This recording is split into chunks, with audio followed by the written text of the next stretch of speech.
temps en temps, peut-être qu'on pourra, c'est peut-être plus sympa, peut-être qu'on pourra quand même de temps en temps. Ouais, Est-ce OK, que est-ce que tu le allons-y. vois? Il est Oui, bien? oui, je vois très bien. Ouais, C'est ouais, il y a clair? pas de problème. D'accord. Alors, c'est le texte de la Bible que utilise. Ce que je vais faire, c'est que moi, ce texte, je le note un petit peu comme ça, avec du jaune, du rouge, un petit peu.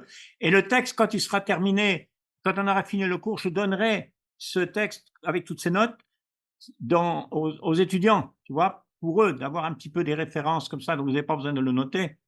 Si tu veux, D'accord. voilà. Alors, le cours, disons que Dole, qui a écrit le cours, il a intitulé chapitre 9, 10 et 11 la souveraineté de Dieu, ce qui est exact. Je veux dire, c'est vrai que ça ressort, c'est clair, hein, ça ressort, par exemple, l'image du potier, etc. Mais je crois que, même si c'est vrai que c'est la souveraineté de Dieu, je crois que ça, c'est quelque chose qu'on suppose, qu'on sait, que même les lecteurs le savent, mais il le dit quand même. Mais il y a toujours la question d'Israël et des païens, hein, parce que cette question, elle est dès le départ, hein. La puissance de l'évangile pour les Juifs d'abord, ensuite pour les Grecs. Et puis, ça continue cette discussion au chapitre 1, chapitre 2, et même après 3, tous sont péchés, sont privés de la gloire de Dieu. Ah bien, quand il dit que tous sont privés de la gloire de Dieu, c'est les Juifs et les non-Juifs. Il n'y a pas d'exception. Et ça continue. Mais maintenant, ce qu'on va regarder dans le chapitre 9 et 11, 10 et 11, c'est plutôt que souveraineté de Dieu, je dirais plutôt la place d'Israël dans le plan du salut et la place des non-juifs. C'est-à-dire qu'ils ont une place un peu différente dans l'œuvre de Dieu, dans le salut, le plan du salut, et c'est ça que Paul développe dans le chapitre 9, 10 et 11. Et c'est ça que je pense qu'on pourrait voir. Alors, tout au début, là, si tu arrives à lire avec moi, hein, et je pense que tout le monde, ça va être enregistré, tout le monde peut le voir très bien, le texte, on voit que Paul, il tient vraiment à ce que le peuple, les Israélites, hein, le peuple qu'on appelle nous les Juifs, le peuple israélite, puisse entendre l'évangile. Mais ça, il le dit au début, chapitre 1, verset 1, 16, 17, 18, hein, la puissance de Dieu pour le salut, hein, du juif et du grec. Donc, il n'y a rien de nouveau, hein, là-dedans. Mais ce qui est intéressant, c'est comment il parle d'Israël, comment dans ces textes, l'apôtre Paul parle d'Israël, et lui, il est israélite, il ne faut pas l'oublier. C'est un israélite, même un israélite d'un certain niveau, hein, peut-être un rabbin, on pourrait dire. Ouais, tout à fait, oui, oui, Alors, oui. voilà, donc On d'abord, est bien. quand il parle des Israélites, il dit mes parents selon la chair. Donc ça, c'est Ouais, important parce que Paul fait une distinction en ce qui concerne Israël, déjà tout au début de sa lettre, et dans d'autres textes, entre Israélites selon la chair et Israélites selon le spirituel. Il y a une différence, même dans l'Ancien Testament, ce n'est pas une idée nouvelle, hein. Euh, Même Jérémie le dit, soyez circoncis de cœur, ce n'est pas une idée simplement du Nouveau Testament. Alors, ce qui est intéressant, c'est les différentes choses qui sont particulières à Israël, hein, qui nomme ici. Alors, si tu regardes le texte, tu peux voir toi-même. Tu peux me dire, si tu veux, le verset 4, là. Tu arrives à le lire? pardon, je réactive le son. Alors, oui, alors, mes parents, selon la chair, qui sont israélites, à qui appartiennent l'adoption et la gloire et les alliances, et la Oui. loi et le culte et les promesses et les patriarches, et de qui est issu, oui, c'est fini, culte et promesses, ouais. Mais en fait, non, c'est pas fini parce que comme ta question porte sur, je pense, qui sont la propriété des Juifs, il y a aussi les patriarches et le Christ, hein. Oui, Donc, il j'aurais dit, pu continuer. et le Christ, et selon la chair, le Christ qui est au-dessus de toute chose, Dieu bénit éternellement. Ça, c'est un remarquable, ce verset 5, parce que clairement, il affirme la divinité ici de Christ. Ce verset-là, il est incontournable. Quand on parle avec des gens qui ne croient pas que Jésus était Dieu, ben là, c'est assez clair, hein. Le Christ qui est au-dessus de toute chose, notez qu'il est au-dessus de toute chose. Il n'y a que Dieu qui est au-dessus de toute chose. Et il ajoute Dieu bénit éternellement. Alors, Excuse-moi, oui, Yann, j'ai une question sur ce point. J'ai oui, une question sur ce point parce que j'ai vu dans plusieurs annotations et j'ai notamment vu dans notre livre romain, hein, notre manuel. On va pas dire qu'il se contredit, mais il est un petit peu différent du cours de l'école du maître.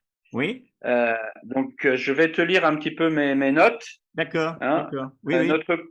notre cours nous affirme, effectivement, en suivant la traduction second 1910, que le verset affirme la divinité de Christ. Oui, Donc, c'est ce que tu viens de dire, hein, le Christ oui, qui est au-dessus de toute chose, Dieu béni éternellement, Amen. oui, Cependant, notre manuel, hein, donc le manuel support de notre cours, oui, considère plutôt que, parce que Paul, par ailleurs, n'a jamais appelé le Christ Dieu, je cite le manuel, hein, ouais. il faut préférer une autre traduction de ce verset, qui serait le Christ, virgule, Dieu qui est au-dessus de tout, virgule, soit béni éternellement. C'est ici la version synodale.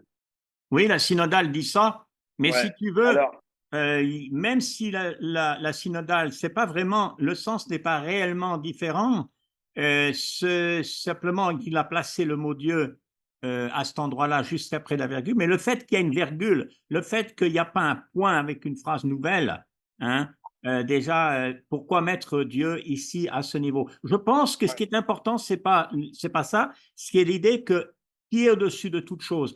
Le Christ dit lui-même qu'il a reçu toute autorité sur toute chose, dans le ciel et sur la terre. Cette idée d'autorité, de pouvoir qu'il a reçu est importante. Mais bon, oui, c'est vrai qu'il y a des différentes traductions, mais la question serait, et ça c'est intéressant que le manuel le présente comme ça, la question serait qu'est-ce que dit le texte? C'est pas la traduction qui est importante, c'est qu'est-ce que dit le ben, texte lui-même. c'est pour ça que je te pose la question, parce que moi, Oui, j'ai pas le niveau oui, en grec pour oui, d'accord. analyser. Ben, oui, effectivement, je n'ai pas sous la main, je pourrais peut-être le regarder, mais je peux le regarder. Je pense que je peux l'avoir sur mon téléphone. Normalement, je l'ai. C'est pas toujours Parce que facile à, c'est pas toujours facile à aller sur le non. téléphone et trouver, mais je pense que je peux le trouver peut-être si je me débrouille bien. Alors, Romains 9, 5. Je ne l'avais pas vérifié exactement, donc c'est bien d'en parler, effectivement, puisqu'on en est dans le texte. C'est le but, hein.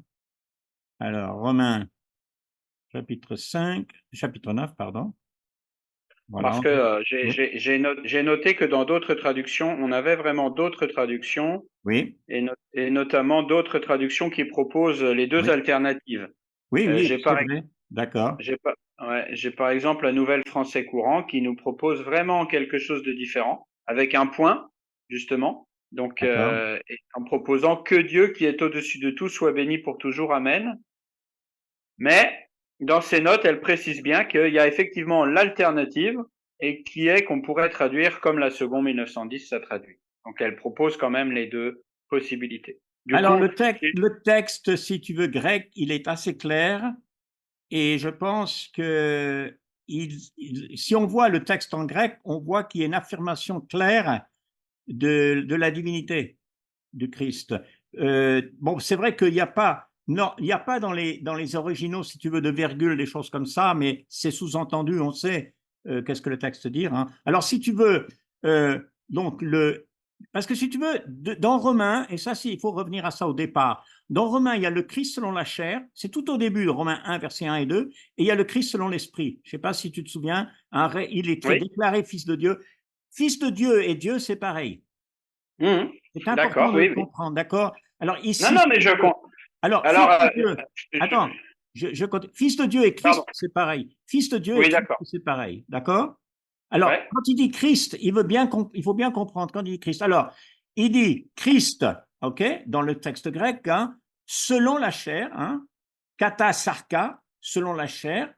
Alors, ho, hon, epi, panton, qui étant, alors je traduis littéralement du grec, hein, qui étant au-dessus de toute chose Dieu, immédiatement au-dessus de toute chose Dieu, béni à travers les âges. Amen. C'est très clair qu'il s'agit du Christ. Il n'y a pas de Dieu, il n'y a pas l'idée de Dieu séparé de Christ ici. Il n'y a pas ni la possibilité de faire une autre phrase. C'est réellement, ça coule, si tu veux, ça coule tout seul. C'est ça qu'il faut voir. Et surtout que, et c'est très important, alors, selon la flèche, ho, on, le on ici étant, hein, c'est-à-dire le verbe être, si tu veux, comment on pourrait dire, au participe présent. Étant, comme en français. Hein?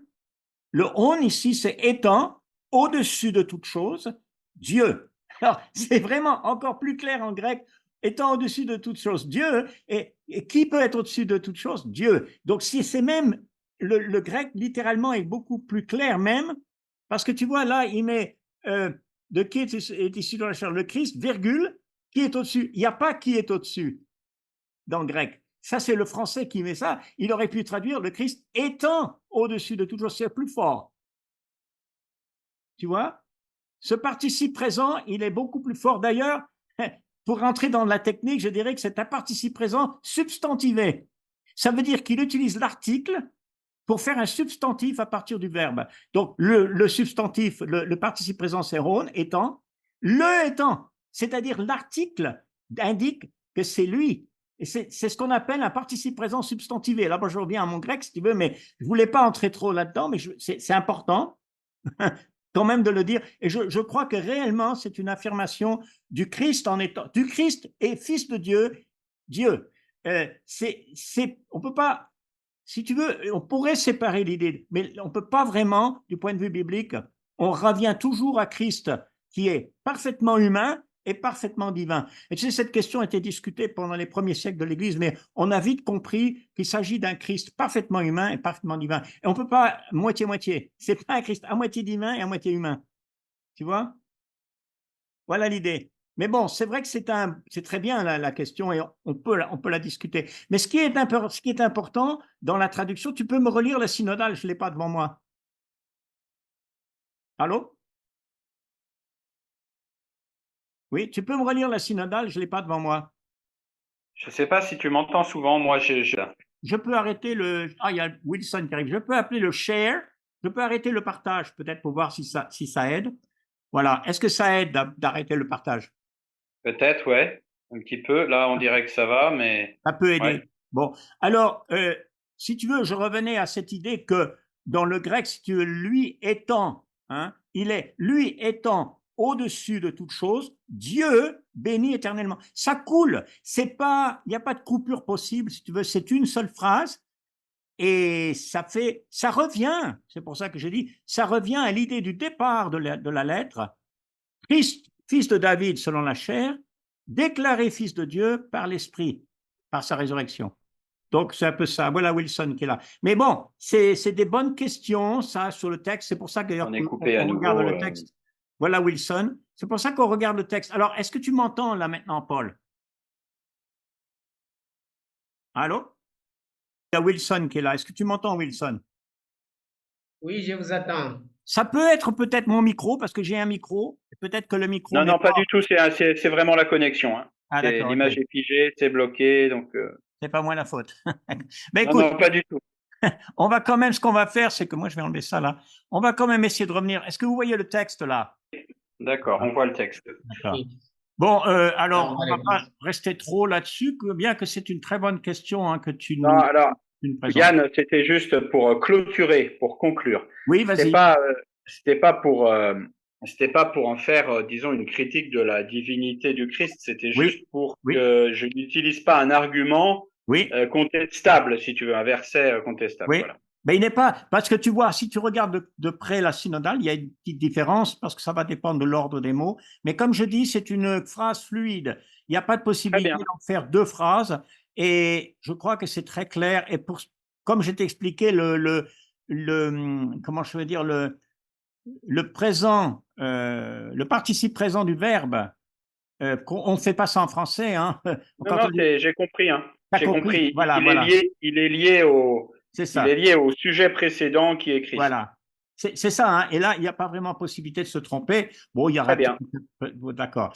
Alors, oui, ce que je voulais regarder dans le chapitre 9, donc on a ça. Oui, autre chose, Romains 9, 4, les choses qui sont particulières à Israël, c'est dans les questions. Une chose qui n'est pas vraiment mentionnée là, mais qui est intéressante, c'est dans Romains 3, versets 1 et 2. Là, Paul l'a dit avant, que Dieu leur a confié les oracles, ses oracles, sa parole. C'est une autre chose qui est particulière à Israël. On peut dire que c'est les promesses, les alliances, mais c'est l'écriture. Hein. Donc ça, c'est autre chose, mais ça au chapitre 3. D'accord. Alors, la question de Paul, et ça c'est la question qu'il va traiter, est-ce que Dieu a accompli sa promesse envers Israël ou pas? Est-ce que Dieu, il a accompli sa promesse où cette promesse n'a pas été accomplie. Et voilà ce qui se passe, Paul et Wilson, c'est que certains qui ont lu ça, et surtout au 19e siècle, des gens comme Darby, Nelson Darby et d'autres, ce qu'ils ont compris dans ces textes, c'est que Dieu n'a pas accompli sa promesse envers Israël et il va l'accomplir au retour de Christ. Voilà le grand problème.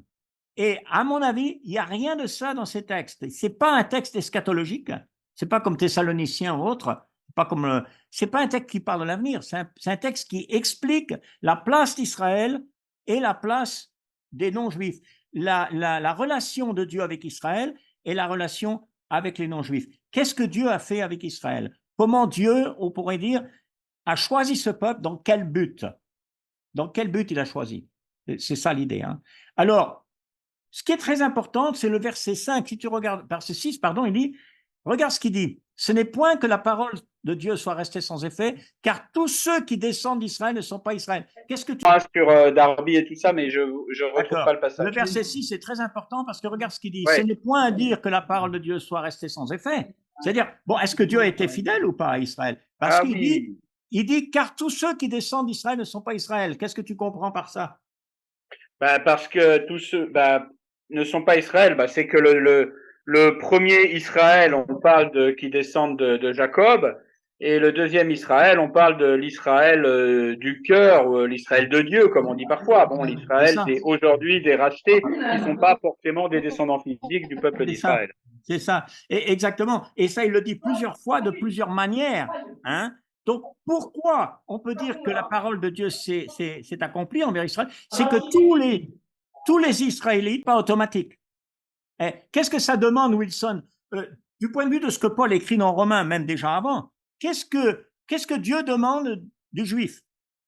En la foi d'Abraham, il demande la fidélité. C'est ça que Dieu demande du juif et du non-juif. En Romains 1, verset 18, hein, le juste vivra par la foi.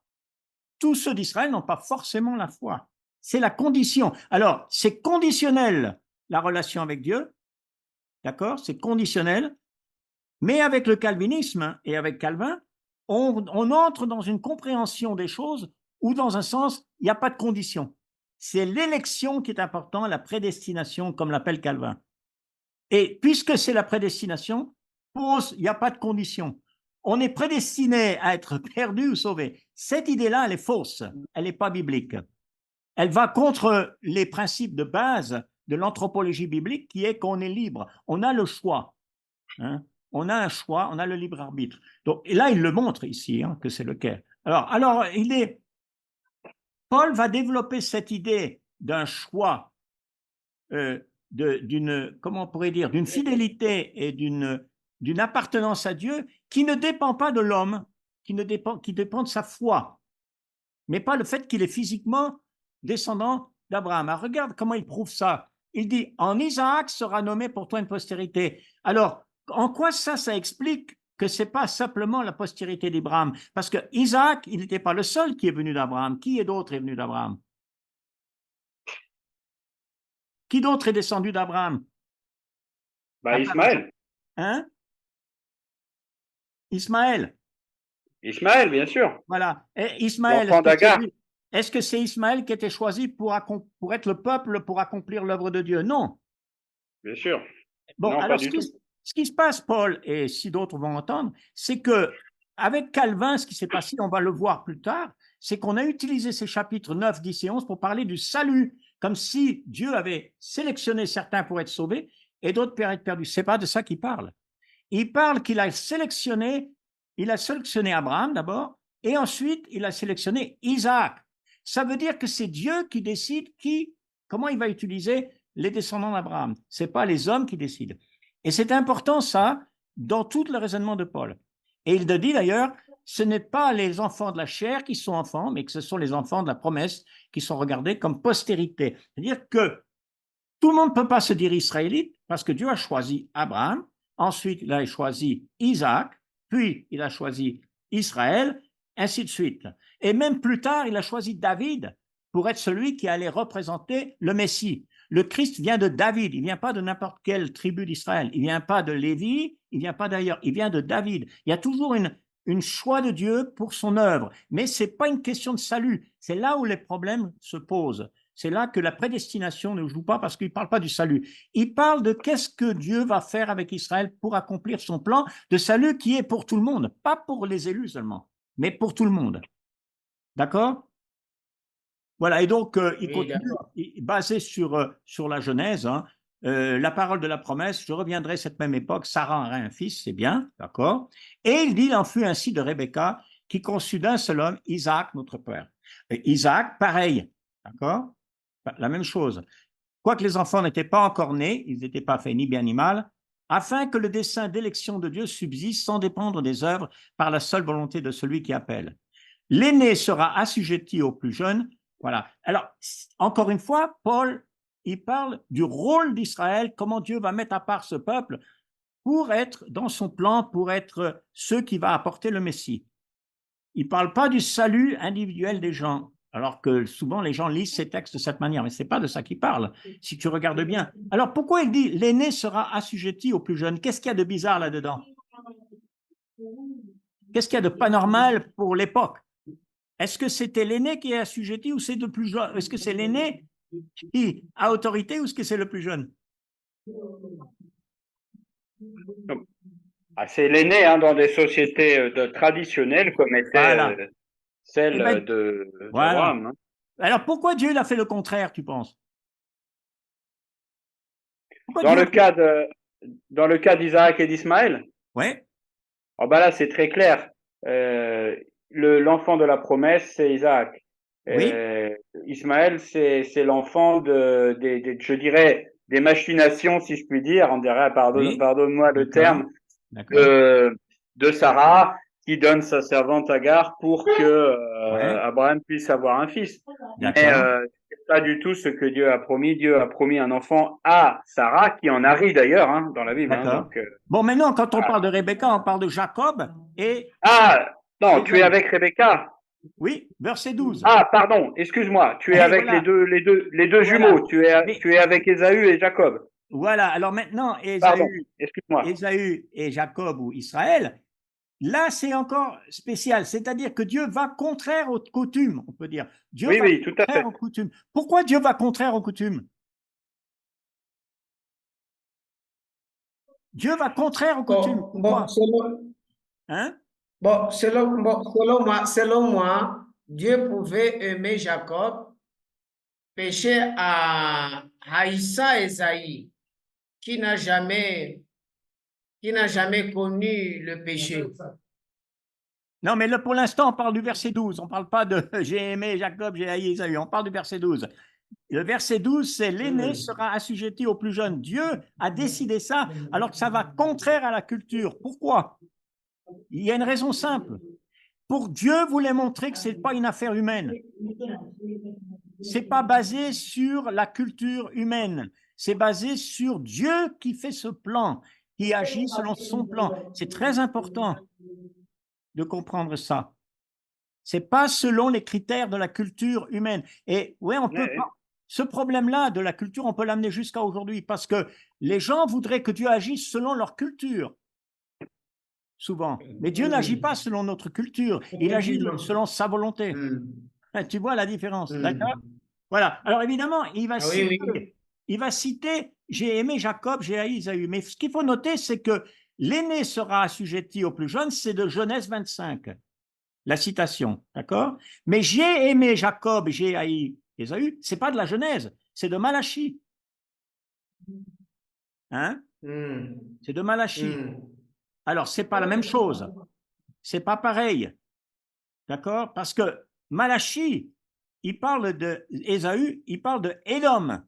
Édom qui s'est détourné en tant que nation de Dieu. Édom qui pêche et non seulement ça, Édom qui a de la haine pour Israël, qui attaque Israël dans le contexte de Malachie. Alors, tu vois, cette relation de Dieu avec Édom, avec Ésaü, c'est pas simplement qu'il a fait un choix, mais le peuple lui-même, les descendants d'Ésaü, ont fait un choix de suivre Ésaü dans un sens, qui est le modèle de la non-foi. Hébreu 11 dit ne soyez pas comme Ésaü, hein, ayez la foi. Donc, c'est ça. Alors, ça choque les gens quand ils disent j'ai aimé Jacob, j'ai haï Ésaü. Ça, c'est une question idiomatique. Hein. Jésus dit Luc 14, si quelqu'un ne hait pas son frère, son père et sa mère, il ne peut pas être mon disciple. C'est pas de la haine, ça veut dire simplement la priorité, aimer moins. C'est un langage idiomatique, hyperbolique, on pourrait dire, qui existe, mais en Deutéronome 23, verset 7, et je l'ai noté le verset, vous l'aurez ça, ces versets, en Deutéronome 23, Dieu dit à Israël, tu ne dois pas haïr ton frère Édom. Tu vois, Dieu n'est pas hypocrite. Mais tu ne faut pas, tu haïsses ton frère. Oui? Mais Yann, excuse-moi, effectivement, j'avais compris ça exactement de la façon dont tu l'expliques, Oui? mais notre cours ne dit pas ça.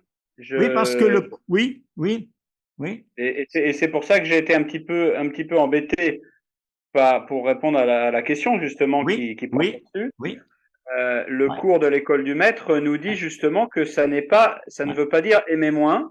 ouais, Et il assume le sens ouais. commun du verbe haïr. Oui, ben, le problème, c'est que le verbe haïr est utilisé de plusieurs manières et il veut pas dire une haine. Il veut dire qu'il y a un rejet dans un sens, il y a un choix qui est fait et c'est dans ce sens idiomatique. Et c'est vrai que le cours ne l'explique pas peut-être suffisamment D'accord. bien. C'est pas moi qui l'ai écrit le cours, il explique. Pour ça que je fais avec le texte ici. Hein. Non, non, non, mais bien sûr, Voilà, bien sûr, bien voilà. sûr. C'est pour Mais c'est ça bien. aussi qu'on te demande, c'est pour Voilà, ça qu'on te demande des précisions. c'est ça. On sait aussi que parfois dans le cours, Oui, bon, bah, Doyle parlait, je l'ai bien connu Doyle, donc oui, il oui, oui, parlait bien oui, français, mais il a pu aussi faire quelques oui, petites coquilles. oui, C'est pas grave oui. du tout d'ailleurs, mais Voilà, voilà. on est là pour l'expliquer. Ouais. Alors, j'ai mis en rouge, si vous voyez, c'est un petit peu écrit petit. C'est pas une discussion du salut, mais le choix de Dieu pour servir selon la promesse pour la réalisation de son plan. Plus loin, quand il va dire je ferai miséricorde à qui je fais miséricorde, j'aurai compassion de qui j'aurai compassion, ça c'est cité de l'Exode. Hein. Eh bien, Exode 8, quand il parle du Pharaon, il n'est pas encore en train de parler du salut non plus là. Ce n'est pas une question de salut, c'est-à-dire qu'il a utilisé le Pharaon. Ce n'est pas que le Pharaon était perdu par ses péchés, mais il a utilisé le Pharaon qui s'est endurci pour pouvoir délivrer son peuple. Oui, tout à fait. C'est l'usage, si tu veux, de quoi, comment Dieu a utilisé ce peuple. C'est ça le sens. Hein. Et d'ailleurs, verset 17, l'Écriture dit à Pharaon, je t'ai suscité pour montrer en toi ma puissance, afin que mon nom soit publié par toute la terre. C'est-à-dire que c'est Dieu qui décide, c'est Dieu qui dirige, c'est Dieu qui fait que ce Pharaon-là, il s'est endurci. C'est pas que Dieu l'a forcé, il était toujours libre. Le problème comme je reviens au calvinisme, c'est qu'il n'y a pas de libre arbitre. Mais je crois que ça, c'est faux. Parce que si tu lis dans l'Exode, il dit que c'est lui-même qui s'est endurci et Dieu l'a endurci. Bon, comment Dieu, tu penses, l'a endurci? De quelle manière? Moi, je pense que tu me poses la question à moi ou Oui, Wilson, je sais pas. à toi, Oui. parce que je vois plus Euh, Wilson là. ah, d'accord. Ok. Alors moi, j'ai toujours interprété cette histoire justement du double endurcissement comme le fait que finalement l'endurcissement de Pharaon, ben, il servait la cause de Dieu puisque il a été l'outil finalement qui a permis de montrer sa puissance, de délivrer le peuple. Et je pense qu'il l'a je vais prendre comme un néologiste un peu endurci dans son endurcissement, quoi. Il l'a D'accord. conforté dans son attitude de cœur. C'est comme Oui. ça que je vois les choses. Après, pourquoi? Eh bien, ben, ça servait le plan de Dieu. Oui, mais l'endurcissement d'Israël dont il parle, là, par exemple, dans le chapitre 9, etc., c'est un endurcissement qui vient d'un choix de ceux, pas tout le monde en Israël, ceux Ah, j'ai qui... cru que tu parlais de Pharaon, excuse-moi. Oui, je parle de Pharaon, mais c'est la même idée. C'est la même idée. Pharaon s'est endurci, non pas par une action de Dieu sur son cœur pour qu'il soit dur, simplement parce que Dieu s'est présenté à lui avec un choix. Laisse aller mon peuple et qu'il a choisi de dire non à Dieu. C'est là que vient l'endurcissement. La liberté de choix de l'homme ne doit jamais être enlevée dans toute cette idée, dans toute cette histoire. C'est pour ça d'ailleurs que l'Exode dit à la fois qu'il s'est endurci lui-même et que Dieu l'a endurci. Mais comment Dieu endurcit un homme aujourd'hui? Il l'endurcit quand une personne entend la vérité de Dieu qui lui est présentée et qui dit non à Dieu. Même les commandements. Si Dieu dit tu ne dois pas tuer, tu ne dois pas mettre à mort, tu ne dois pas convoiter, et que l'homme dit je le ferai quand même, il s'endurcit dans le péché. Simplement, en ne croyant pas ce que Dieu dit. C'est là la base de l'endurcissement. Ce n'est pas un acte surnaturel de Dieu pour l'endurcir de force. C'est ça qui est important de comprendre. C'est par la parole. L'homme est toujours libre de dire oui ou non à Dieu. Cette idée-là, il faut absolument qu'on le comprenne, sinon on va comprendre beaucoup de choses de travers, à mon avis. Voilà. Alors d'ailleurs, on continue avec cette discussion parce que cette discussion sur Dieu qui endurcit, etc., le Pharaon et même Israël, d'ailleurs, certains dans Israël, pas tout le monde, elle continue avec l'analogie du vase d'argile. Hein. Alors, bon, il y a des analogies du vase d'argile, par exemple dans Jérémie. Le vase d'argile, dira-t-il à celui qui l'a formé, pourquoi m'as-tu fait ainsi? Le potier n'est-il pas maître de l'argile pour faire avec la même pâte un vase d'honneur et un vase d'usage? Jean Calvin prend ce texte de Romains, j'ai lu son commentaire, il prend ce texte de Romains et il dit, voilà, ça prouve que Dieu a prédestiné certains à être sauvés et d'autres à être perdus. Mais ce n'est pas de ça qu'il parle. Il parle d'être un vase d'honneur et un vase de mauvais usage.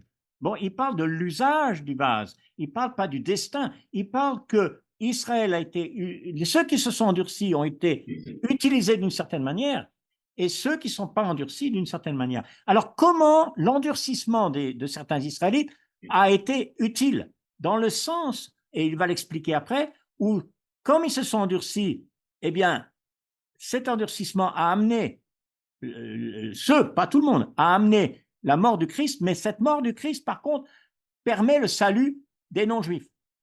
Oui, c'est expliqué clairement plus loin. Voilà, exactement. C'est expliqué, il n'y a pas besoin de se casser la tête. Mais quand on prend l'idée du potier pour parler que Dieu choisit ou prédestine certains à être sauvés et perdus, je pense que c'est une erreur, à mon avis. Oui, je crois que tous les chapitres 9, 10, 11 parlent d'Israël, de son attitude, de ce salut, et qu'il ne faut pas trop sortir du thème général quand même. Voilà, Paul voilà. est quelqu'un qui est rigoureux dans son discours, C'est ça, et, c'est ça. et il développe une thématique. Alors effectivement, si on veut donner le sens à un mot qui est hors du contexte littéraire. Oui. Alors tu vois aussi ce que Paul veut faire depuis le début, et je parle assez vite parce que je veux finir ce texte. Ce que Paul, ce qui fait beaucoup dans toute cette lettre, c'est qu'il veut montrer que les Juifs et les non-Juifs, Dieu va les sauver tous les deux. C'est pour ça que Jésus est venu, pour sauver Israélites et non-Israélites. Hein, et d'ailleurs, il va le dire tout de suite après, parce que versets 23, 24, s'il a voulu faire connaître la richesse de sa gloire envers des vases de miséricorde, qu'il a d'avance préparé pour la gloire, ainsi nous a-t-il appelés, non seulement d'entre les Juifs, note, mais encore d'entre les païens. Malheureusement coupé, je ne sais pas si on m'entend. Alors, si je t'entends, très bien. Donc, il s'agit du salut ici. Là, il s'agit du salut, la miséricorde de Dieu. Tout ça est arrivé pour que Dieu puisse sauver et les Juifs et les non-Juifs. Ce n'est pas pour perdre les Juifs, ce n'est pas pour autre chose, c'est pour le salut. Et d'ailleurs, il cite le prophète Osée comme preuve.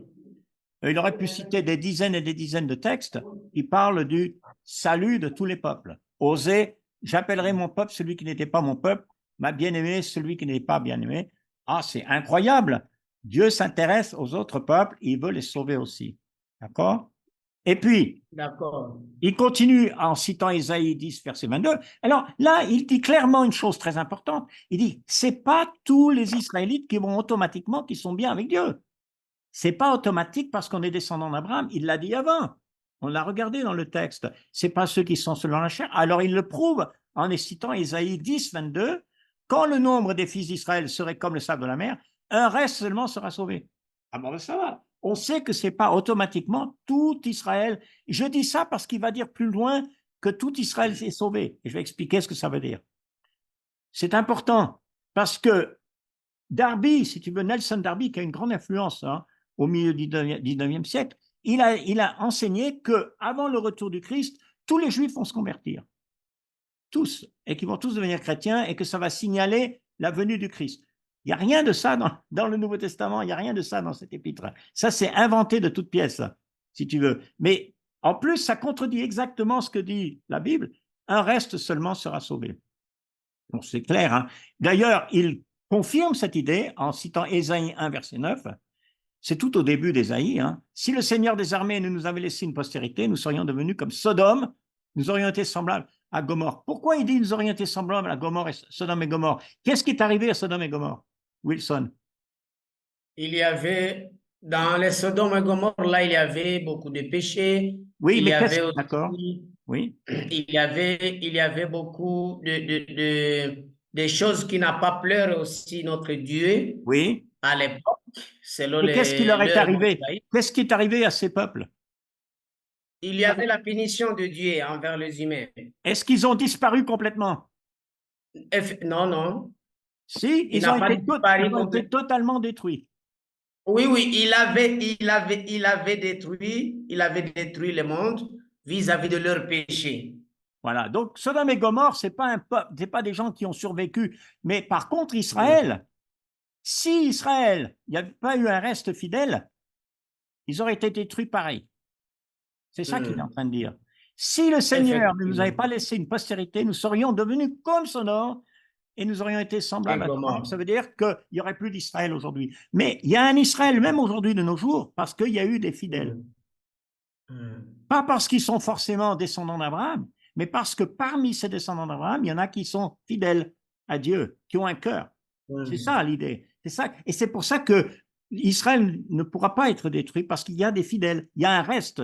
Selon les prophètes, comme Ésaïe, il y aura toujours un reste fidèle. Ça, c'est une promesse extraordinaire. Mais c'est pas parce qu'ils sont postérité Effectivement. d'Abraham que c'est automatique. C'est ça le sens. Mm. Voilà. Alors, quel était le problème d'Israël? Il explique ensuite au verset 30 à suivant. Il dit, Israël cherchait une loi de justice, n'est pas parvenu à cette loi. Pourquoi? Parce qu'Israël l'a cherché non par la foi, mais comme provenant des œuvres. Ça veut dire que Israël voulait être bien avec Dieu qu'en observant la loi, mais sans la foi. Ça, c'est intéressant parce que les gens peuvent, les Israélites, avec tous les commandements, ils vont faire leurs sacrifices, ils vont faire tout ce qu'il faut, ils vont être circoncis, ils vont faire toutes les fêtes, mais malgré qu'ils font tout ça, ils n'ont pas la foi.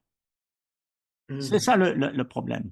Et d'ailleurs, Effectivement. la Mm. preuve de ça, c'est le verset qui suit, qui est de Ésaïe 28, verset 16. Je ne crois pas que je l'ai mis, que c'était 28, 16. Oui, c'est 28, 16. Oui, je l'ai oublié de le mettre. Là, c'est 28, 16. Il cite un texte pour dire, oui, vous n'avez pas la foi. Dieu dit en Ésaïe 28, je mets en Sion, à Jérusalem, une pierre d'achoppement, un rocher de scandale. Celui qui croit en lui ne sera point confus.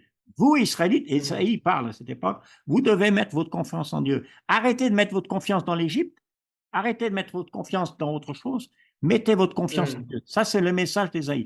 Donc, Mm. le salut n'est Mm. pas que faire des œuvres, c'est pas mauvais. C'est bien qu'ils faisaient des sacrifices, c'est bien qu'ils observaient leurs fêtes, c'est bien qu'ils faisaient la circoncision, mais c'est pas comme ça que l'homme va être justifié devant Dieu. Paul l'a déjà dit, hein, chapitre 4 et 5. C'est par la foi et la confiance en Dieu. Parce que tu vois ce qui se passe, et je pose la question à Paul. Si quelqu'un accomplit des œuvres religieuses, c'est pas un problème pour Dieu. Mais si cette personne accomplit des œuvres religieuses et n'a pas la foi en Dieu, quel est le problème? Et le problème, c'est que c'est de l'hypocrisie, c'est de la, Voilà. c'est de la, ça n'a aucun sens pour Dieu qui évidemment sonde les cœurs et connaît Effectivement. très bien. Exactement. Et cette Effectivement. idée-là est intéressante. Exactement. Cette idée est intéressante. Exactement. L'idée qu'on peut faire des gestes extérieurs, mais que Dieu ne s'intéresse pas au Oui. cœur, ça c'est un problème. Mm. Mm. Donc il Mm. exige la foi. J'ai pas mis, je le mettrai avant de vous l'envoyer plus tard. J'ai pas mis que c'était 28-16 ici, mais c'est 28-16. Hein. Voilà. Alors j'ai pas mis beaucoup ici, chapitre 10, si tu veux. Il continue sur cette lancée à parler du manque de foi. Il faut la foi.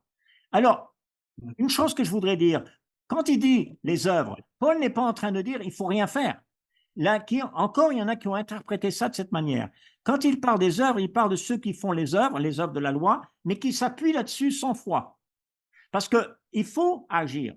C'est pas que la foi est sans œuvre, sans aucune action. Mais ce qu'il est en train de dire, c'est que les actions et les œuvres sans la foi, c'est ça le problème.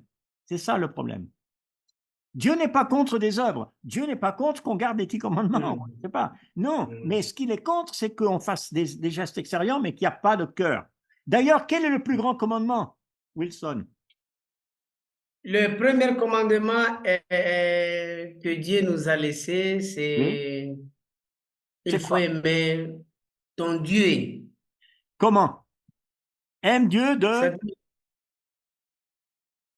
C'est un Dieu créateur de toutes choses et à ne pas même adorer à n'importe quelle chose. C'est pas ça la question. Contrairement La question, c'est comment il faut aimer Dieu. Comment il faut aimer Dieu? Il dit, tu aimeras Dieu de tout ton Cœur. tout mon cœur. Alors donc, même le premier commandement nous montre que c'est important. C'est pas tu aimeras Dieu en faisant les 10 commandements.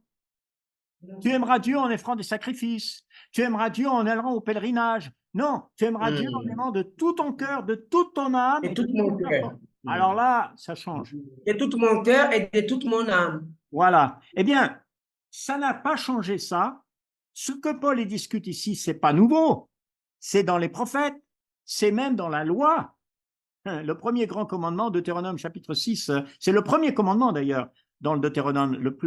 Il y a les 10 commandements et le premier qui vient ensuite, avec les 613 commandements qui suivent, le premier c'est celui-là, tu aimeras Dieu de tout ton cœur, de tout ton... Alors Dieu dit, je veux que vous m'aymiez réellement.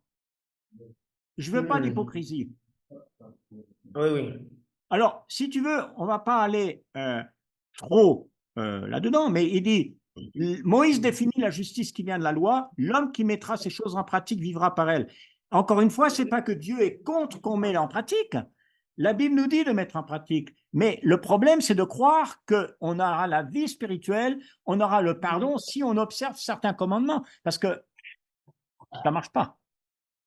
Est-ce que je peux amener peut-être une précision qui Oui, peut vas-y, nous vas-y. éclairer un petit peu, justement parce que parfois on est perdu, je ne sais pas si c'est ton cas, Wilson, on est des fois un peu perdu parce que il y a effectivement ce verset 5 là qui nous fait penser que l'homme qui mettra ces choses en pratique vivra par elles.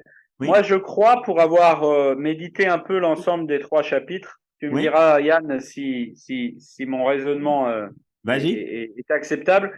Je crois que si l'homme pratique réellement la loi, Oui. il peut être justifié par elle. Mais je vais m'expliquer.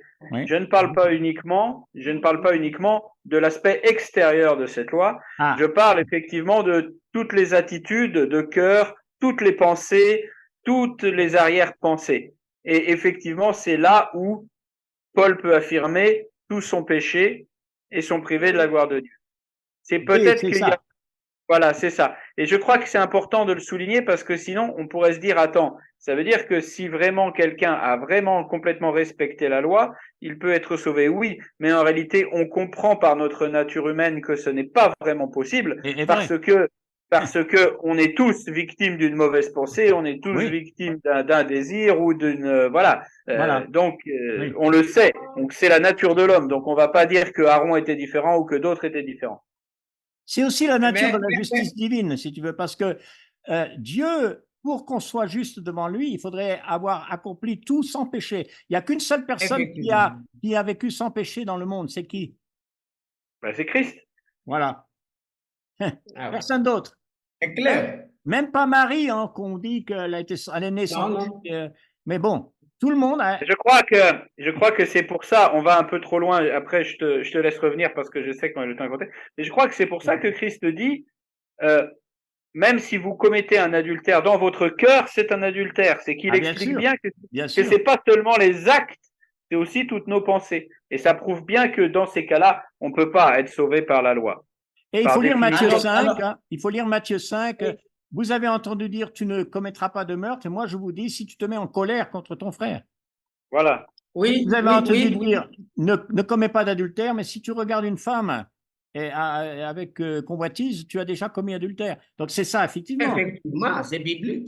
Voilà. C'est biblique et par là, moi je peux répondre à frère Paul que malgré que la Bible dit cela, mais il faut avoir toujours une conviction en disant que la Bible est claire. Le péché, même pour voir seulement, parce que dans la Bible, on est clair réellement que l'adultère, même en touchant une femme de quelqu'un, c'est un péché automatiquement. Oui. Même en étant toujours à une convoitise quelconque, automatiquement, c'est un péché. Alors, c'est ça.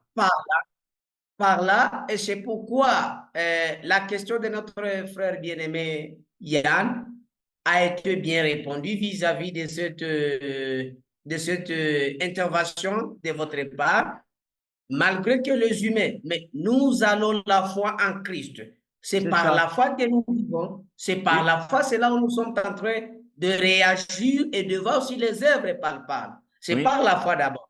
D'accord, c'est bien. Alors, les versets qui suivent, là, 6, 7 et 8, ont été un peu difficiles, les gens ne comprennent pas trop. La raison, c'est que pour comprendre ces versets, il faudrait revenir et relire Deutéronome.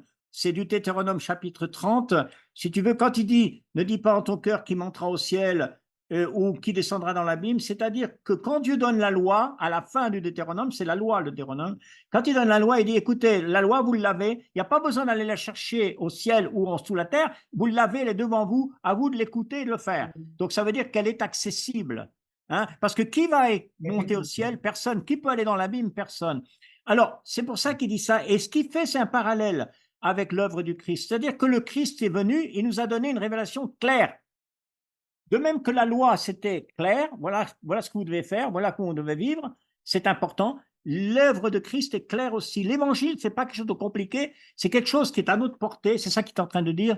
Hein, c'est très important qu'il dit que c'est à notre portée, parce que les religions, disons, païennes de l'époque de Paul, du 1er siècle, beaucoup de ces religions sont des religions mystères, c'est-à-dire c'est des religions cachées où il faut un sens mystérieux que personne ne peut connaître, qui est uniquement réservé à certains. Donc, c'est ça le contexte. Hein. Et il dit d'ailleurs, c'est la parole de la foi que nous prêchons. Nous prêchons un message.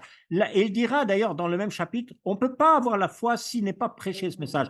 On peut l'annoncer ce message. C'est pas que, oh, qu'est-ce que c'est quoi ce truc-là? Qu'est-ce que ça veut dire? Je ne connais rien de ça. Non, c'est très clair. Ce que vous avez entendu dans le secret, dit Jésus, vous devez l'annoncer sur les toits. Vous devez l'annoncer à tout le monde. Donc, c'est clair. Quand Paul il est arrêté par Jésus sur le chemin de Damas, Jésus lui dit, je t'ai choisi pour prêcher aux nations et aux rois afin que tu leur ouvres les yeux. Ça, c'est en acte 16. Donc, comment ils vont ouvrir les yeux? Par un miracle de Dieu? Non. Ils vont ouvrir les yeux par la prédication et le témoignage apostolique. C'est le moyen que Dieu a choisi. Alors, ça ne plaît pas forcément à tout le monde, hein, mais c'est comme ça, c'est ce que Dieu a voulu. Tu vois, c'est ça que je pense. Là, ici, Effectivement. Ici, il est en train de dire, quiconque croit en lui ne sera pas confus, il revient sur, ah ben je l'ai marqué ici, Ésaïe 28, 16, c'est le même texte qu'ici, quiconque qui croit en lui ne sera pas confus, il est cité à nouveau, ici, c'est cité par Pierre d'ailleurs, en 1 Pierre 2, 16, pour dire, alors quand il dit quiconque croit en lui ne sera pas confus, la même vérité en Ésaïe, la même vérité en Pierre, c'est la même chose. Les gens d'avant, il fallait qu'ils mettent leur confiance en Dieu, à l'époque d'Ésaïe, de Jérémie, et les gens d'aujourd'hui doivent mettre leur confiance en Dieu. C'est pas que la foi n'existait pas. C'est pas que les gens pouvaient pas être bien devant Dieu d'avant. Si, ils pouvaient, mais il fallait qu'ils aient la foi. C'est ça l'argument de Paul. Hein. Donc là, il explique, ça c'est assez évident, hein, dans le verset 14, que pour avoir la foi, ben, il faut qu'il y ait des gens qui en parlent. Il faut des gens qui prêchent, etc. Et il dit, hein, Ésaïe 52, ils sont beaux les pieds de ceux qui annoncent la paix. Ce qu'il est en train de dire, ce qu'on vous dit, c'est la vérité, vous devez l'accepter. Ça, c'est la base du salut. Ne croyez pas que votre salut dépend de quelque chose de mystérieux, de bizarre, d'incompréhensible. C'est clair, c'est un message simple, c'est le message de la résurrection de Christ, de sa croix. Et Paul dit en Corinthiens, je ne suis pas venu avec un langage de philosophe compliqué, je suis venu vous annoncer le Christ crucifié. Tout le monde peut comprendre, tout le monde peut se repentir, tout le monde peut avoir le pardon. Ce n'était pas le cas dans les religions gréco-romaines. Hein. Voilà. Bon, alors ce qu'Israël cherche n'a pas obtenu, l'élection l'a obtenu, tandis que les autres ont été endurcis selon qu'il est écrit. L'endurcissement est venu non pas d'un acte de Dieu qui voulait les endurcir, l'endurcissant, il explique ça. Et même si on lit Ésaïe, simplement que certains ont dit oui et certains ont dit non. C'est comme ça qu'on s'endurcit, c'est quand on dit non à Dieu. Et d'ailleurs, il dit, hein, Dieu leur a donné un esprit d'assouvissement, les yeux pour ne pas voir, des oreilles pour ne pas entendre jusqu'à ce jour. Et David dit un peu la même chose. Ils ont pas écouté, ils ont été endurcis, ils n'ont pas écouté Dieu. C'est ça le problème. Hein. Les prophètes comme Jérémie, bon, c'est Jérémie très intéressant, mais Jérémie va dire jusqu'au dernier moment, je dirais presque une année avant la déportation en Babylone, l'exil, pardon, à Babylone, il va le dire, Repentez-vous. Dieu dit, si vous vous repentez, il n'y aura pas de destruction. Babylone ne va pas venir. Non, on veut quand même faire notre propre volonté. Voilà le problème. Donc, le rejet d'Israël, hein, quand il parle, est-ce que Dieu a rejeté? Non. D'accord? Non, bien sûr que non. Elle lui dit, mais moi aussi, je suis israélite. Alors, comment ça se fait? Lui-même, Paul, il n'a pas été rejeté. Il est israélite lui-même. D'accord? Alors, Dieu n'a pas rejeté son peuple. Hein, il explique. Mais il y a un problème de foi, et même au problème à l'époque d'Élie. Hein, ils ont tué tes prophètes, je suis resté le seul, ils cherchent à monter la vie. Mais Dieu, il dit, mais attends, il y a encore 7000 hommes, il dit, qui n'ont pas fléchi les genoux devant Baal. Tu n'es pas tout seul. Tu vois, il y en a qui sont toujours fidèles. C'est pour ça, il revient à cette idée d'un reste, pour ça que Dieu, il n'a pas... Parce que quand il parle ici, Élie est un prophète du Nord, c'est-à-dire que les tribus du Nord sont toutes apostates. Il n'y a pas un seul roi qui est fidèle, ils sont tous dans l'idolâtrie. Et alors, Élie commence à se gratter la barbe et dire, mince, je suis tout seul. Dieu dit, non, non, non, non, il dit, non, il y en a encore 7000 qui n'ont pas fléchi le bout. Ah, donc il y a un reste. C'est bien. Tu vois, il y a quand même des gens qui écoutent Dieu. Bon, ça, c'est rassurant. Effectivement. Et il dit, c'est la même chose Il y aujourd'hui. a beaucoup de gens qui croient toujours en Christ. C'est ça. Et ce que Paul est en train de dire concernant Israël, écoutez, il dit, il y a encore des gens fidèles en Israël. Il ne faut jamais oublier que Jésus était juif, les apôtres étaient juifs, les premiers convertis, les personnes baptisées en acte 2 étaient tous juifs, etc. Et puis toutes les premières communautés étaient juives. Donc, c'est pas qu'il n'y a pas de juifs qui ne croient pas en Jésus. Il y en a. Il y en a beaucoup même. Donc, c'est ça qu'il est en train de dire. Hein. Donc, ça, c'est ça, ici. Et là, il dit, j'aimerais en sauver même quelques-uns. Ça veut dire que ça montre bien qu'ils ne sont pas tous forcément automatiques. Alors, dans le chapitre 11 qu'on a ici, Paul va faire une allégorie. Ce n'est pas une allégorie, c'est un symbole biblique, le symbole de l'olivier. Et Israël est comparé à l'olivier. L'olivier que Dieu a planté lui-même, qu'il a fait pousser, c'est les patriarches, les racines, pour avoir ce bel olivier, ce bel arbre, lui, Dieu, à sa disposition, on pourrait dire. Il a fait ça, d'accord? Mais l'olivier, il a des problèmes parce qu'il y a certaines branches de cet olivier qui n'ont pas produit du fruit. Et qu'est-ce que fait un jardinier quand une plante, hein, une vigne ou une plante a besoin de produire plus de fruits? Qu'est-ce qu'on fait? Ah ben, on la taille ou Voilà. on l'émonde pour parler bibliquement. On la taille, c'est ça le symbole. Et donc, les infidèles en Israël, c'est pas la branche principale, c'est pas tout le monde, c'est certains, et ils ont été coupés. C'est-à-dire que c'est nécessaire qu'ils soient coupés pour que l'arbre survive, et produise du fruit. Exactement comme pour un arbre d'un jardin, la même chose. Donc, c'est ce qu'il dit. Hein. Donc, si quelques-unes des branches ont été retranchées, notez qu'il dit quelques-unes des branches. Il ne dit pas que tous les Juifs ont rejeté Jésus, que tous les Juifs sont contre Dieu. C'est pas vrai. Quand les gens disent que tout le peuple d'Israël a crucifié Jésus, c'est absurde. C'est faux. C'est que les grands prêtres, les sacrificateurs, et puis en plus, il y avait les Romains et tout le monde. Et qui est-ce qui était à la croix? Elles étaient juives, les femmes à la croix. Et qui est-ce qui étaient les apôtres? Ils étaient juifs. On oublie ça. Donc, c'est aberrant, quoi. Non. Donc, il dit, toi, qui étais un olivier sauvage, tu as été greffé. Alors, c'est qui l'olivier sauvage? Celui qui est là-bas, qui pousse, qui n'a pas été planté. C'est qui celui-là, là-bas? Ben, c'est nous. Oui, voilà, c'est le non-juif. Mais ce qui est intéressant, c'est qu'il dit, il nous a pris et il nous a mis sur l'olivier, l'olivier d'Israël. Ça veut dire, et ça c'est très important de comprendre, ça veut dire qu'on appartient à Israël. C'est pas qu'un Israélite doit venir dans l'église, soi-disant. Non, c'est qu'un non-juif maintenant qui obéit à Christ, qui suit le Christ, il devient un Israélite. Alors moi, je suis descendant d'Abraham. Alors exactement. Hein, il suffit de lire Galates 3, versets 27-28. Vous êtes donc la postérité d'Abraham selon la preuve. Ah bon? Ah ben, j'avais jamais compris ça comme ça. Moi, j'appartiens à la postérité d'Abraham. J'aime le peuple d'Israël. Je m'attache à Abraham. Ah oui, tiens, ça c'est curieux. Ben oui, c'est comme ça que Dieu l'a fait. Hein, vous voyez? C'est ce qu'il est en train de dire. Hein. Alors, il dit à ces branches-là, Bon, et ils ont été retranchés, mais qu'est-ce qu'il dit de nous qui avons été greffés? Qu'est-ce qu'il dit, quel est l'avertissement, Paul, qu'il donne à ceux qui ont été greffés? Nous, les greffés, qu'est-ce qu'il leur dit comme avertissement? Il dit, ne t'abandonnez pas à l'orgueil. Ah, l'orgueil. Oh, nous, on est des non-juifs, regarde comment on est bien, nous aussi, on croit en Dieu, nous aussi. Non, c'est pas l'orgueil, il faut pas l'orgueil. C'est pas bon. Mais crains. Faut pas de l'orgueil. Et il dit, attention, toi aussi, il faut que tu demeures ferme, parce que si Dieu, il a coupé les branches naturelles, il peut aussi te couper toi. Alors ça aussi, ça va contre le calvinisme, parce que Calvin, une des choses que le calvinisme enseigne, c'est qu'une fois qu'on a été prédestiné, on ne peut plus jamais être perdu. C'est fini. On est sauvé pour tout. Ça, c'est faux. Parce qu'ici, il est, attention, hein, attention, tu ne dois pas retomber dans l'incrédulité, ne tombe pas dans l'orgueil, etc. Alors il dit, eux de même, s'ils ne persistent pas dans l'incrédulité, seront greffés. Donc, les Israélites, Dieu les appelle à revenir dans leur arbre naturel. Mais comment ils font ça? En rejetant Jésus? Non, il faut qu'ils acceptent le Christ comme Mashiach, comme le Messie. Là, Comme Messie. comme le Messie, comme le Christ, comme le Sauveur. Oui. C'est ça. Ils ont besoin de l'évangile eux aussi. Hein. Alors, il dit à plus forte raison, ils seront greffés dans la nature propre. Alors ici, voilà le texte le plus difficile, le verset 28 et suivant. Parce que là, Paul dit quelque chose au verset 28 qui a beaucoup, comment dire, produit de confusion, à mon avis.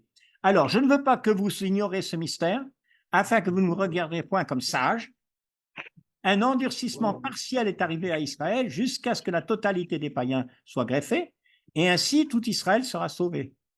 Selon qu'il est écrit, et on regarde, le libérateur viendra de Sion, détournera de Jacob les impiétés, ce sera mon alliance avec eux lorsque j'ôterai leurs péchés. Là, ces versets-là, ils ont été pris hors du contexte, ils ont été pris pour dire que dans l'avenir, tous les Juifs, tout Israël va être sauvé et qu'il y aura une alliance que Dieu va faire avec eux.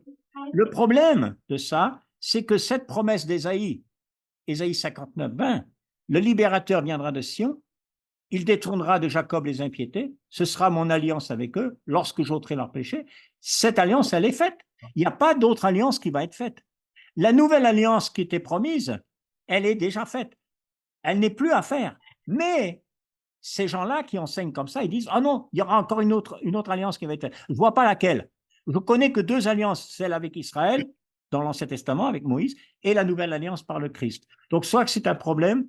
Alors, regardez, quand il dit tout Israël, mais par contre, il dit jusqu'à ce que la totalité des païens soit greffée. Est-ce qu'il est en train de dire que tous les païens, les non-juifs, vont être sauvés? Est-ce qu'il est en train de dire que tous les non-juifs vont être greffés à Israël? Non. Quand il dit la totalité, il veut dire qu'il y a un certain nombre que Dieu connaît de ceux qui vont être sauvés, et Dieu connaît ce nombre. Nous, on ne le connaît pas, ce nombre. Et il y a un certain nombre de tous ceux d'Israël qui seront sauvés. Ça, revient un peu l'idée, à mon avis, de l'arbre du livre de vie. Le livre de vie. Dans l'Apocalypse, Dieu connaît, moi je ne connais pas. Et le symbole de cette totalité est un chiffre qu'on trouve dans l'Apocalypse, c'est le chiffre 144 000. Est-ce que vous pouvez me dire pourquoi 144 000, c'est le symbole de la totalité du peuple de Dieu? 144 000. Bah, c'est un chiffre qu'on trouve dans l'Apocalypse. Oui. 12 000 par tribu ou oui. C'est déjà, oui. C'est le chiffre 12 multiplié, et le chiffre 1000, c'est la totalité des tribus. Ça veut dire que Dieu a tout un peuple à lui dont il connaît le nombre. Mais c'est un chiffre symbolique. D'accord? Donc, c'est ça que ça veut dire. Mais pour dire que ça va être un jour dans l'avenir qu'il y aura tous les Juifs qui vont être sauvés, c'est pas une prophétie, disons, eschatologique. Et moi, je pense que ça vient du fait qu'il y a un futur ici. Tout Israël sera sauvé, mais tout Israël est déjà sauvé de cette manière-là, et déjà a été sauvé. Ça concerne tout le temps où on vit, hein, jusqu'à l'avenue de Christ. Voilà. Alors bon, ça s'applique à la nouvelle alliance. C'est pas, elle est déjà faite. Hein. Donc, il n'y a pas trop que je voudrais dire de plus. Simplement, si vous regardez le verset 32, c'est très clair la conclusion de Paul. Dieu a enfermé tous les hommes dans la désobéissance pour faire miséricorde à tous. Regardez le mot tous ici. Quand Paul utilisait tous les païens, tous les juifs, tous les hommes. Il a renfermé tous les hommes, c'est général, c'est global, dans la désobéissance. Ben, c'est déjà, il le dit tout au début de sa lettre, que, comment il dit, est-ce qu'il y en a un seul même qui veut être sauvé? Est-ce qu'il y en a un seul qui peut être sauvé, qui n'a pas désobéi à Dieu? Non, tous sont péchés et sont privés de la gloire de Dieu. Il se répète hein, dans ce qu'il dit là. Il a renfermé tous les hommes, c'est-à-dire juifs et non-juifs, dans la désobéissance pour faire miséricorde à tous. Est-ce qu'il veut dire que tout le monde va être sauvé? Il y a des gens qui sont les universalistes qui disent personne va être perdu. Avec un verset comme ça. Ah, il va faire miséricorde à tous. Est-ce que ça veut dire ça? Non, Tout le monde va être sauvé. ce n'est pas vrai. Alors, Non, le mot tous, ça englobe tout le monde. Oui, Nationalité, race, juif, non-juif, c'est ça? oui. Hein? Voilà. Oui, puis en plus, je suis pas d'accord pour dire que si Dieu fait miséricorde, ça signifie pas forcément non plus exactement que tout le monde sera sauvé. Parce que la miséricorde et la grâce, ce sont deux choses différentes. Oui, c'est vrai. Euh, C'est vrai. on peut, je sais pas comment après, je veux pas aller trop loin, mais voilà, il dit pas, il va faire grâce à tous les hommes. Oui, Il va c'est vrai. faire, la grâce est offerte à tous les hommes. Il n'y a Oui, pas de, oui, mais tous ne la saisissent pas. oui. Alors, Dole avait intitulé cette leçon, qui est la leçon 8, chapitre 9, 10 et 11, comme la souveraineté de Dieu. C'est un bon titre. Et en fait, effectivement, quand on arrive à la conclusion du chapitre 11, effectivement, c'est ce que dit Paul. Si vous regardez le chapitre 11 à la fin, vous voyez que comment il conclut par cette affirmation de la souveraineté de Dieu. Regardez, parce qu'il dit d'abord, qui a connu la pensée du Seigneur? Qui a été son conseiller? Bon, personne. Mais qui lui a donné le premier pour qu'il ait à recevoir en retour? C'est de lui. Non, notez, c'est de lui, par lui, pour lui que sont toutes choses. On ne peut pas être plus souverain que ça. À lui soit la gloire dans tous les siècles. Amen. Et je crois que cette partie-là de l'Épître aux Romains termine, on pourrait dire, la partie doctrinale, la partie enseignement. Après, au chapitre 12, à partir de là, on va passer dans les choses pratiques, dans la vie de tous les jours. Donc, c'est comme ça qu'elle est écrite, la lettre, on pourrait dire. Toute partie doctrinale, et toutes les lettres de Paul sont écrites de la même manière, c'est-à-dire que vous avez partie dogmatique, doctrinale, et pratique ensuite. Par exemple, Éphésiens, bon, il y a 6 chapitres, les 3 premiers chapitres, c'est doctrinal, les chapitres 4, 5, 6, c'est la vie de tous les jours. Et c'est souvent écrit de cette manière. Hein. Et c'est très bien pour nous qui enseignons, qui prêchons, parce que je pense qu'on doit toujours se souvenir, quand on enseigne quelque chose dans la Bible, il faut toujours y voir le côté pratique. Il faut dire, voilà ce que Dieu attend de vous, parce que si on enseigne des doctrines, mais qu'on ne dit pas aux gens comment vivre, je ne sens pas que ça sert à grand-chose. Hein? Ça ne sert pas à grand-chose. Voilà. Je crois que... On a été un peu coupé par-ci par-là, mais moi j'ai parlé beaucoup parce que je voulais faire ce texte. Ce que j'ai envie de faire, c'est que je vais écrire à tout le monde, parce que là on a passé pratiquement 1 heure et demie déjà, presque 1 heure et demie. Effectivement. Je vais écrire à tout le monde pour dire que ça a été fait, ça sera enregistré, ils pourront l'écouter, ils pourront regarder ces textes. Je vous enverrai aussi le texte de la Bible, mais vous regarderez dans votre Bible.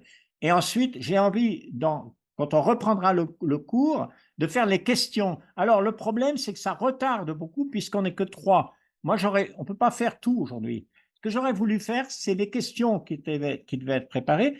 Je me suis demandé si on pourrait les faire lundi prochain ou dans 15 jours. Est-ce que ça vous dérange lundi prochain pour ne pas retarder trop, ou est-ce que vous voulez faire dans 15 jours? Oui, oui, en tout cas, à moi, pour 15 jours, ce n'est pas un grand problème. Mais nous avons seulement une petite difficulté parce que pour atteindre aussi d'autres étudiants qui nous fait aussi perturber tout le temps à nos participations pour le forum ou pour notre conférence à tout le temps. Alors, c'est par là, il faut voir comment bien réglementer et aussi de voir comment vous pouvez aussi leur faire inbox à chacun pour que nous puissions être toujours en engouement, pour que nous puissions toujours continuer à faire des échanges vis-à-vis de nos thématiques du jour concernant notre cours à tout le temps. Voilà un peu ma proposal vis-à-vis de cette question. Mais dans 15 jours, ce n'est pas un grand problème. Nous pouvons toujours les représenter. Est-ce que ça irait si on faisait les questions qu'on n'a pas fait lundi prochain, Paul? Oui, oui. Ça vous dérange? Pas Ça de te dérange problème. pas, Paul? Lundi prochain, écoute, non, pourquoi pas. Oui, oui, oui, Pour ne pas ok. trop traîner, tu vois, pour ne pas que ça traîne, parce Ouais, qu'après, moi, ouais, ouais. je vais voyager, tout ça. Écoute, ce que je vais faire, moi, j'envoie toujours un email, j'ai à peu près 12 ou 13 que j'invite. Et puis, j'ai ouvert dans le WhatsApp, je ne sais pas si tu as remarqué, un groupe spécial où je mets aussi toutes les informations. Oui, oui, tout Je peux à pas faire fait. beaucoup, je peux pas faire beaucoup plus, mais là, par Non, exemple, mais je pense que c'est suffisant, hein. Je pense que tout le voilà, monde a l'information, ouais, hein. c'est ça. Bon, ce qu'on fera la prochaine fois, c'est la leçon, c'est, pardon, lundi prochain, je vais inviter pour qu'on fasse les questions des chapitres 9, 10 et 11. Et Mhm. ensuite, le lundi d'après, puisque c'est tous les 15 jours, on fera la leçon 9. Mais je vais envoyer un email et j'expliquerai tout ça. D'accord. Hmm. Alors là, je ne sais pas ce Ça qui s'est passé avec ton ordinateur, Paul, mais tu es à l'envers, là, tu as la tête en bas. Ouais, ouais, écoute, j'utilise mon téléphone là et c'est un peu moins pratique. C'est pas grave si t'as pas la tête, au moins que tu dois être pas malade, quoi, parce que la tête en bas, c'est dangereux. Non, je suis pas en train d'essayer de faire de la théologie, Je me suis demandé, oui. comment on dit, Ça cochon va, alors. pendu, on dit en Ça me français. rassure parce que je suis un peu inquiet pour toi. D'accord, c'est bien. Écoutez, bon, mais écoutez, c'était bien, on a pu regarder le texte. C'était que c'était rapide. Ah, là, nous Mais sommes coupés. voilà, ouais, je sais, ouais, ben bon. Écoutez, que Dieu vous garde. Moi, je pense que je vais peut-être demander, je sais qu'on s'entend pas beaucoup, je vais demander à Wilson si tu Tu te prépares, m'entends. Mathieu? Hein, tu m'entends, Wilson, ou pas? Oui, oui, oui, je Wilson, vous attends. Je tu suis à veux l'écoute. qu'on fasse, je vais te demander une prière et puis on s'arrêtera pour aujourd'hui. Oui, oui. Soyez toujours. Que je puisse prier. Nous prions le Seigneur. Nous te glorifions, le Seigneur Jésus-Christ, pour ta miséricorde et pour ta volonté. Nous disons un grand merci pour cet forum d'aujourd'hui. Et c'est continuer toujours à bénir notre frère bien-aimé Yann pour tous les efforts fournis pour cette réussite de ce forum. Et nous disons un grand merci à tous les participants, à nos frères et sœurs en Christ et qui sont si en absence de ce jour d'aujourd'hui, que continue toujours à les bénir et à les venir en aide pour qu'ils puissent aussi être ensemble à la prochaine avec nous. Et nous disons un grand merci. Amen. Merci Wilson. Donc Wilson, Paul, si tu Amen. passes, il est de Bukavu, c'est-à-dire il est à l'est complètement de Congo. Ah Hein, oui, d'accord. et Congo RDC. voilà, et Mhm. c'est très loin et puis il y Oui. a beaucoup de problèmes là-bas. Il faut prier pour eux. Je sais, c'est bien difficile, Voilà. parfois, oui. Ouais, des guerres, des conflits avec les frontières, enfin des choses comme ça. Et donc, ouais, c'est pas facile. Et écoute, Wilson, il fait beaucoup de choses, je vois, et j'ai vu il y a beaucoup de choses sur WhatsApp pour échanger. Mhm. Hein, il y a des échanges. C'est bien que les frères Oui. puissent faire ça parce que c'est grand là-bas pour voyager.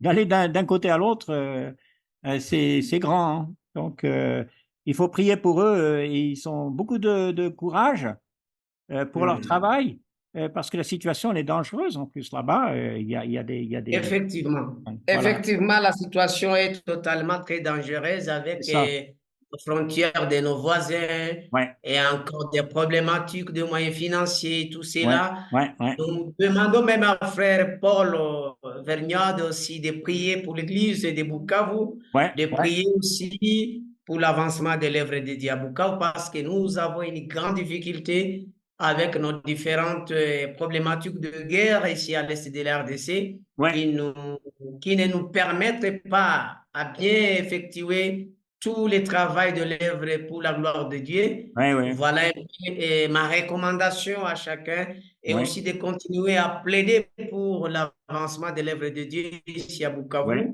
ouais, précisément à l'est de la RDC, parce que nous sommes touchés par la guerre entre le Nord Kivu et le ouais, Sud Kivu. ouais, Il y ouais, a aussi c'est même, vrai. il y a aussi même de déplacés frères en Christ Ouais, que nous sommes avec eux ici. ouais. Alors, Et Bukavu, c'est une ville de combien d'habitants? Il y a, ici à Bukavu, il y a plusieurs habitants, il faut voir aussi les statistiques, mais c'est une grande agglomération de la ville de Bukavu sur les chefs-lieux de la ville du Sud Kivu. Voilà un peu.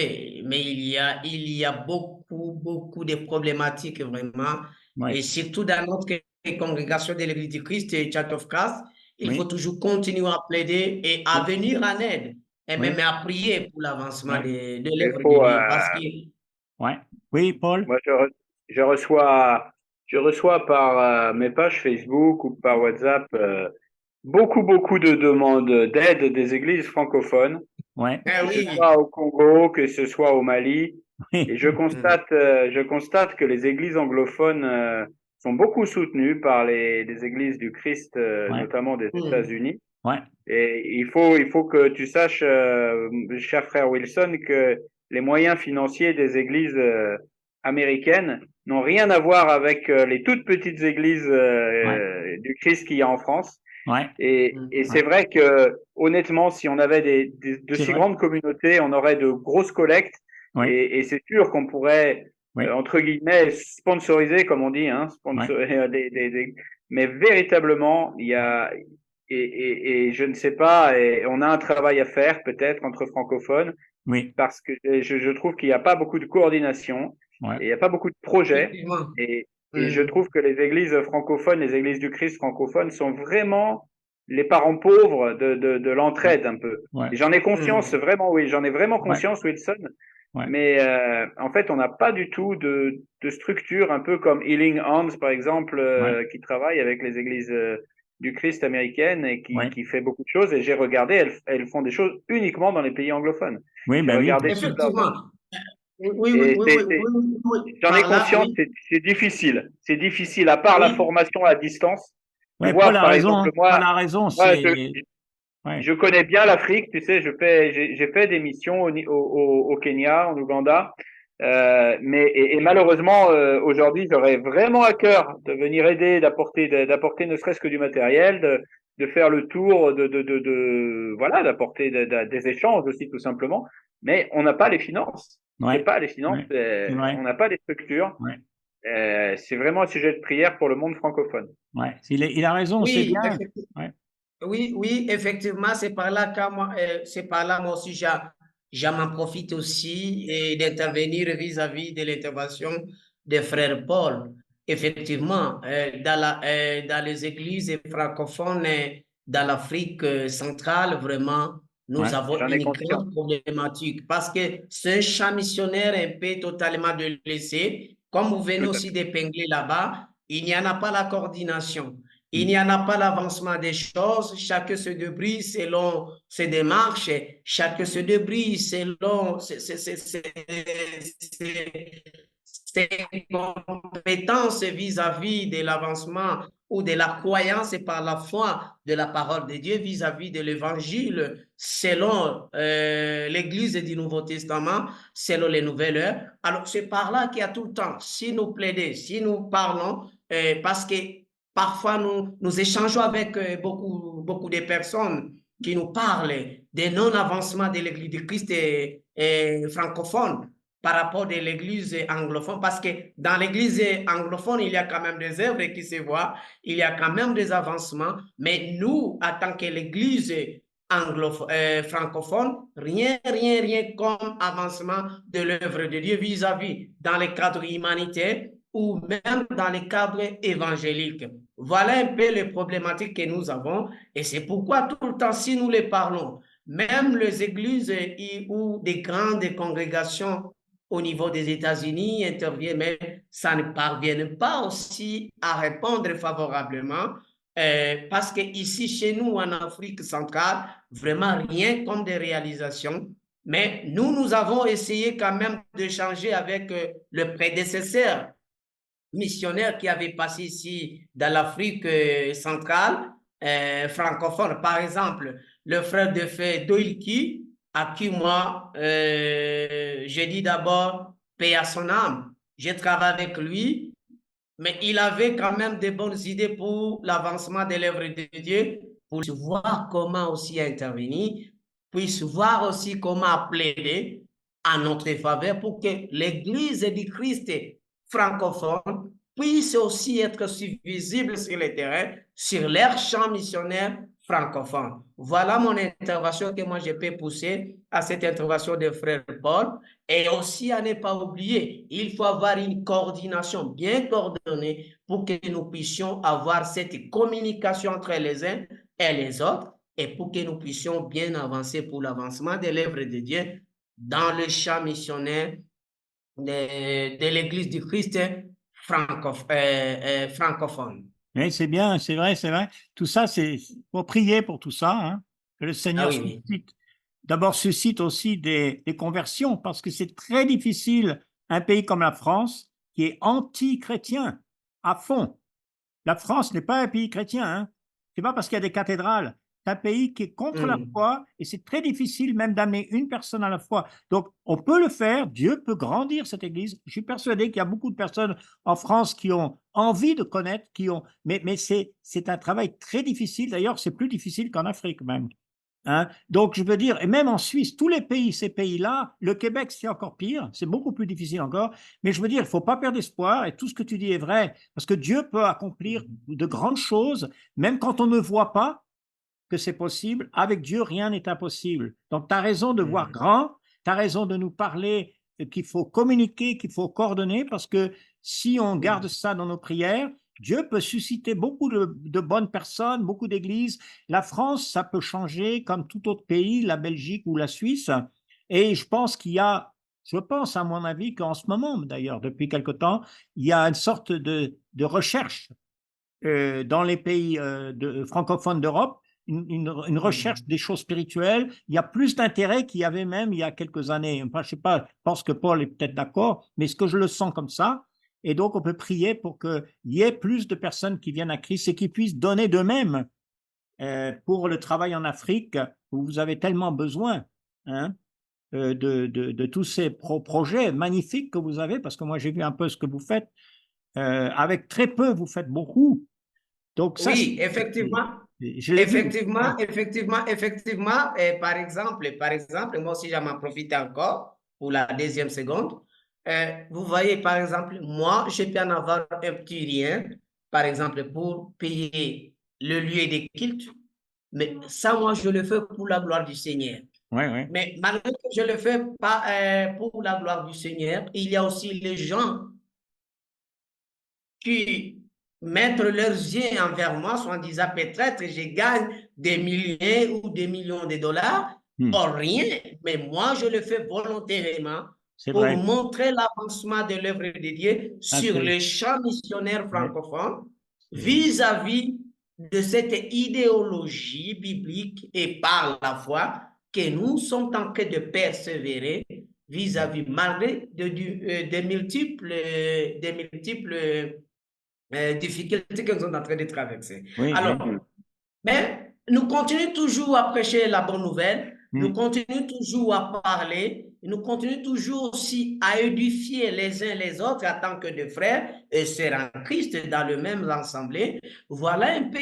Alors, c'est pourquoi toutes ces thématiques-là, en tant que nos frères, malgré il y a aussi des pays, il y a aussi quand même aussi des continents qui veulent aussi avoir cette thématique vis-à-vis de l'intervention des frères Paul. Mais à ne pas aussi oublier l'Afrique centrale, précisément la RDC, vis-à-vis de cette problématique. Parce que dans notre pays, nous avons beaucoup de personnes qui veulent vraiment avoir l'évangile ou de suivre la parole de Dieu vis-à-vis des brochures et vis-à-vis aussi des évangélisations données par nous en tant que qui avait essayé de réussir la parole de Dieu, comme l'école du maître vient aussi de projeter à nous. Avec ça aussi, ça peut nous aider à gagner aussi les âmes perdues. Alors, avec tous ces âmes perdues, s'il n'y en a pas, par exemple, une liée de culte, nous allons toujours le perdre. Voilà aussi notre échec à notre évangélisation que C'est nous sommes bien, en c'est train bien. de Ouais, ouais. trouver. Ouais, c'est bien, Wilson, tu as raison, c'est vraiment important. Écoutez, on va se quitter, et je vais vous écrire et puis on va essayer de se retrouver lundi prochain pour les Merci. questionnaires, espérons qu'on Merci. soit plus. Vous savez, Mm. je dis toujours, vous pouvez inviter des amis, des auditeurs, comme on dit, hein, vous pouvez leur envoyer le lien, vous pouvez les inviter, on peut être 50 hein, sur Mm. Zoom, on peut être 100 si on veut. Donc, Allez, essayons d'avoir. C'est pas grave, l'important c'est qu'on parle et qu'on apprend et qu'on discute de ces choses, comme tu as mentionné. D'accord? Mais que très Dieu te bien. bénisse. Oui, Paul? Non, non, très bien. Ah, Allez, on essaye d'inviter chacun un ami. voilà. Si vous pouvez, Allez. allez. Allez, bye bye. Ça Au va, revoir, merci. Wilson. Merci. Merci, Wilson. Merci beaucoup, Paul. Merci, Yann. Oui, au Que revoir. Dieu vous bénisse. Merci. Toi aussi, sois béni.